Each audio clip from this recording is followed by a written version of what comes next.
have the collar. When I feel Meow's foot going on the ground, look at what I'm gonna do. I'm gonna get away, I'm gonna keep the cross grip. So cross grip, same side grip. Keep the cross. As he hip skate, I go away and I pin his leg down. Now I want my arm inside, my head outside. And we're not gonna stop, we're gonna go in, and once I've connected, you can, for now, especially as you're working on this, just post his hand and walk around. As you get to that head outside, arm inside position, it's like you're just spinning around it, okay? So again, I'm here. Again, do it slow, guys, so we can really feel it.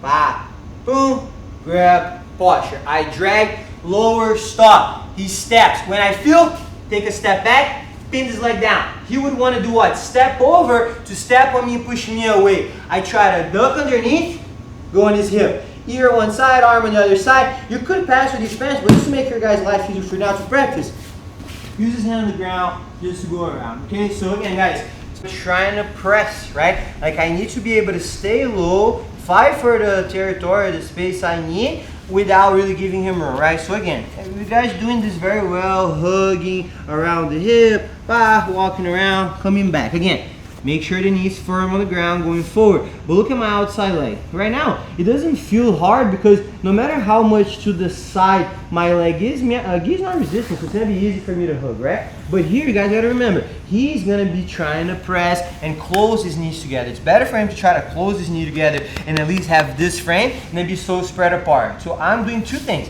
Trying to remain on this inside and also press his leg in. Why? I'm already pinning his leg down, right? So the more I press his leg in like that, his legs are going completely different directions. Very uncomfortable for him. So for me to be able to keep that weight, not just there, but also fighting against his reaction and making myself heavier, look at how I go from the side to the back. And it's more like my big toe, because now I can push in. See how I still make my shoulder heavy? I make my shoulder, my chest low until I'm able to go through. So this is one thing here. Instead of being out, which is good to land, step back to press and hug, right? Now, in the very end, guys, a lot of you are having trouble with this.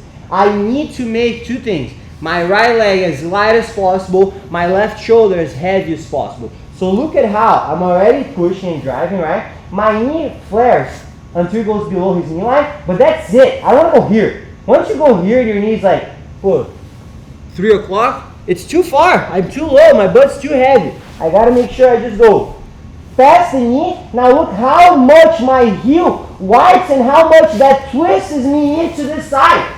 I keep his leg trapped. I'm firm on my toes, firm on my knee, and I'm just pressing on him exactly like that. He should be giving up already when you're here. Now, besides making it really hard for him, keeping this inside, there's so much more room and so much and such a better angle to go off of my leg. You can stay here all day because the leg has no weight on it, to step in and clear. I don't need to do it like that. Like, you guys sometimes have a hard time. He's done. I can step out, you know. The only thing is that you're not, he's going to slide right, so you could like switch back and then just swoop the hip, right?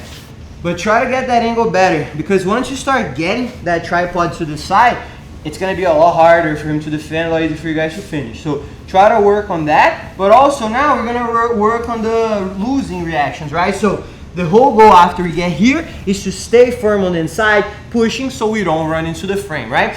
We're not even going to work on the long step or a hug. I just want you guys to work long step with the collar, right?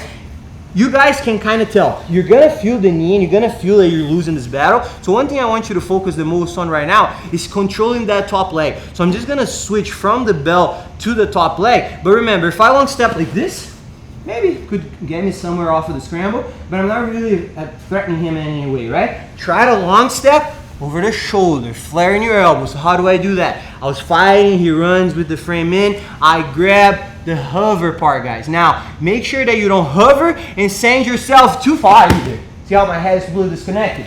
I want to go over him, but my head's going to fall into the chest. Why? I have the top leg, not the bottom. So it's very unlikely I'm going to settle on this side. But as he starts turning, I can pin, turn back onto this tripod with my head on his chest, and run the other way. And when we're doing this, it should be automatic. So you guys should get good at doing this. We go from here, we lose the battle, he gets the frame, I hover, long step with my head in, turn, and go over to the other side. I know I'm not gonna settle there. So there's no point on staying on your side and trying to fight for it. You just use that motion to turn back in and ready to go to the other side. Okay, so you guys all seen this all week, right? Same thing, just entering, back. We can go over the first ones after you gain, how to position your toes.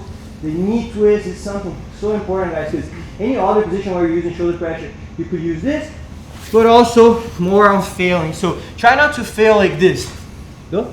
Now I'm gonna move. No, I'm fighting for him. He's moving. I'm already anticipating so that by the time he does recover, I'm already moving. Okay, let's go, guys. 1, 2, 3.